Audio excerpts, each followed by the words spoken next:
The story of Romania in December 1989 is one of the most dramatic and violent transitions from dictatorship to revolution in the late 20th century. A shocking moment not only in Eastern European history but in the global consciousness. For decades, Nicolae Ceaușescu had been the master of Romania, presiding over a state that fused Stalinist-style repression with a cult of personality that bordered on the surreal. In an age when the other countries of Eastern Europe were gradually shaking free from Soviet control, adopting reforms, or opening pathways to more liberal governance, Romania remained frozen in a system that looked both archaic and suffocating. Ceausescu, who had risen to power in the mid-1960s, presented himself initially as an independent-minded leader who dared to challenge Moscow. He gained international praise for his foreign policy gestures, even receiving accolades from Western governments who saw him as a maverick within the communist bloc. But as the decades passed, his rule became ever more despotic, his paranoia more consuming, and his policies more ruinous for the Romanian people. By the 1980s, his decisions had plunged Romania into an economic and social nightmare, marked by hunger, deprivation, secret police terror, and the absurd spectacle of official propaganda that insisted the country was thriving while ordinary citizens queued for hours for bread, oil, or milk. To understand the December 1989 revolution and its explosive finale, when Nicolae and his wife Elena were executed by firing squad on live television on Christmas Day, one must trace the arc of his rise, the system he constructed, the suffering it inflicted, and the unique mixture of internal dissent and external collapse that produced such a bloody conclusion. Ceausescu's rise began after the death of Gheorghe Gheorghiu Dej in 1965. At that moment, Romania was firmly within the Soviet sphere, a loyal member of the Warsaw Pact, its communist party tightly controlled. Yet Ceausescu, a man of humble peasant origins who had spent time in prison for his communist activities during the monarchy, sensed an opportunity to carve out space for himself as both a national and international figure. He cultivated an image of the patriot communist, emphasizing Romania's sovereignty. His refusal to participate in the 1968 Warsaw Pact invasion of Czechoslovakia made him a darling of the West. Leaders in Washington, London, and Paris looked upon him as a different kind of communist, one who might be a wedge within the Soviet system. This reputation allowed him to borrow heavily from Western banks and secure trade deals that appeared to promise prosperity for Romania. At home, however, Ceausescu was already laying the foundations of an autocracy centered on himself and his wife. He expanded the power of the Securitate, Romania's notorious secret police, creating a pervasive system of surveillance and intimidation. Informants were everywhere, and Romanians learned to censor themselves in public and private conversations for fear that a neighbor, co-worker, or even family member might denounce them. At the same time, Ceausescu began constructing what would become one of the most grotesque cults of personality in the communist world. His image appeared in every school, every office, every factory. Poems were written in his honor. Songs were composed praising him as the genius of the Carpathians, the Danube of thought, the father of the nation. Elena Ceaușescu, his wife, was elevated as the mother of the nation, celebrated as a scientist and intellectual despite her very modest qualifications. Together they ruled as a dynastic couple, grooming their children for positions of power and using the state apparatus to maintain their absolute grip. The turning point for Romania came with Ceausescu's disastrous economic policies in the late 1970s and 1980s. Flush with loans from Western banks. He embarked on massive industrialization projects, building factories, dams, and infrastructure meant to catapult Romania into modernity. But the investments were poorly planned, inefficient, and corrupt. When the global economic climate shifted and debt payments loomed, Ceausescu made the fateful decision to repay all of Romania's external debt as quickly as possible. To achieve this, he ordered drastic cuts in imports, rationing of food, fuel, and electricity, and the channeling of much of the nation's output toward exports. The result was a decade of profound misery.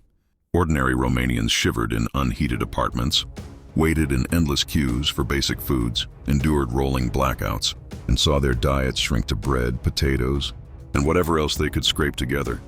Meanwhile, propaganda broadcasts proclaimed unprecedented prosperity, showing images of full markets and praising the visionary leadership of the party. The gap between official rhetoric and lived reality was surreal and maddening. The deprivation was compounded by Ceausescu's social engineering projects.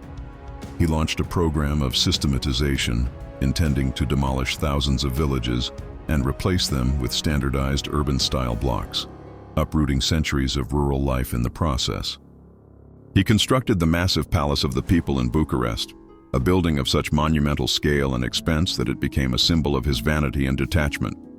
While Romanians struggled to find enough to eat, resources were poured into this gargantuan palace, the second largest administrative building in the world after the Pentagon, which required the demolition of whole swathes of the historic city center.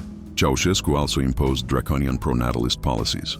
Alarmed by declining birth rates, he outlawed abortion and contraception, forcing women to bear children regardless of their circumstances. The policy produced waves of unwanted children, many of whom ended up in state orphanages that became infamous for their neglect and abuse, horrors that would later shock the world when they were revealed after his fall. By the mid-1980s, Romania had become an isolated pariah even within the communist bloc. While Mikhail Gorbachev in the Soviet Union pursued glasnost and perestroika, introducing reforms and tolerating dissent, Ceausescu clung to hardline Stalinism. While Poland witnessed the rise of solidarity, Hungary experimented with liberalization, and East Germany wavered under the pressure of mass protests, Romania seemed locked in a grim time warp. Ceausescu dismissed reforms as dangerous Western contamination, portraying himself as the guardian of true socialism. His speeches, increasingly rambling and disconnected, were broadcast on state television, compulsory viewing for millions, and filled with endless self-congratulation. Yet beneath the surface, anger was simmering. The spark came in December 1989 in the city of Timisoara in western Romania. A Hungarian Reformed pastor, Laszlo Tokes, who had criticized the regime, faced eviction by the authorities. When security forces moved against him, parishioners and local supporters gathered outside his church in protest. What began as a small act of solidarity grew into a larger demonstration as more residents joined, chanting slogans not only in support of Tokes but against the regime itself. The Securitate responded with force. Shots were fired and bodies fell. But the use of live ammunition only inflamed the situation. News spread by word of mouth, carried by travelers, whispered in factories, leaked by Western radio broadcasts like Radio Free Europe. The people of Timișoara began chanting, "Down with Ceausescu!" and "Freedom" in the streets. For a population cowed for decades, this was unprecedented defiance. The regime tried to crush the uprising with violence. Troops opened fire on demonstrators, tanks were deployed, and hundreds were killed or wounded. Yet the brutality did not intimidate. It emboldened. Funerals for the slain became further protests. Workers joined students, clergy, and ordinary citizens in marches and strikes. Timișoara was effectively in revolt. Ceausescu, returning from a state visit to Iran, was furious.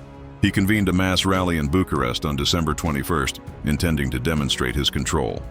The event, staged in front of the Central Committee building, was carefully choreographed, with tens of thousands of workers bussed in and expected to cheer as he delivered yet another speech extolling socialism and denouncing fascist hooligans in Timișoara. But this time, the script collapsed. As Ceausescu droned on, a murmur arose in the crowd. Then whistles, shouts, and boos. The live television broadcast, initially routine, suddenly captured an extraordinary moment.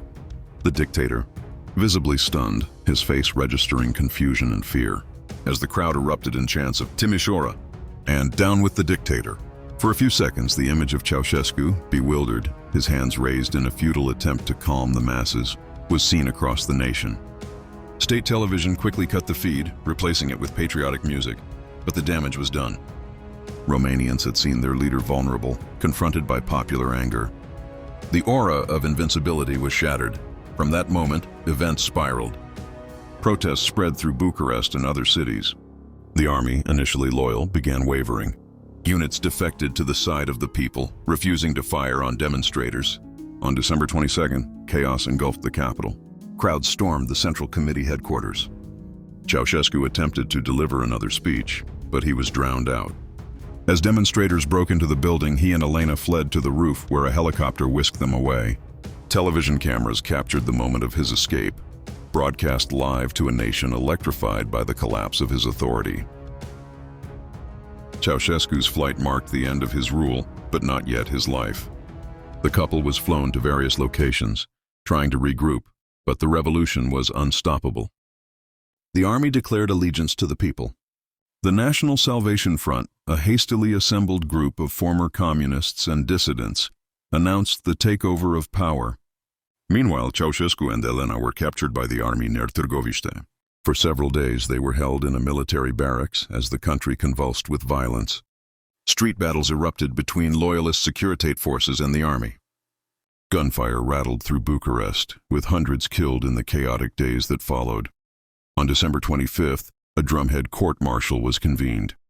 Nicolae and Elena Ceaușescu were placed on trial, accused of genocide, abuse of power, and undermining the state. The proceedings were hastily conducted, lasting barely an hour. The couple, defiant to the end, refused to recognize the court, denouncing it as illegal. Nicolae insisted he was still the president of Romania. Elena mocked the judges and guards. But the verdict was a foregone conclusion. They were sentenced to death. Moments later, they were led outside, tied to posts, and executed by a firing squad of soldiers. The execution was filmed and later broadcast on Romanian television, the shocking images of their bullet-riddled bodies serving as both a symbol and a catharsis for a nation long oppressed. It was the only violent overthrow among the revolutions of 1989 in Eastern Europe, a grim punctuation to decades of dictatorship.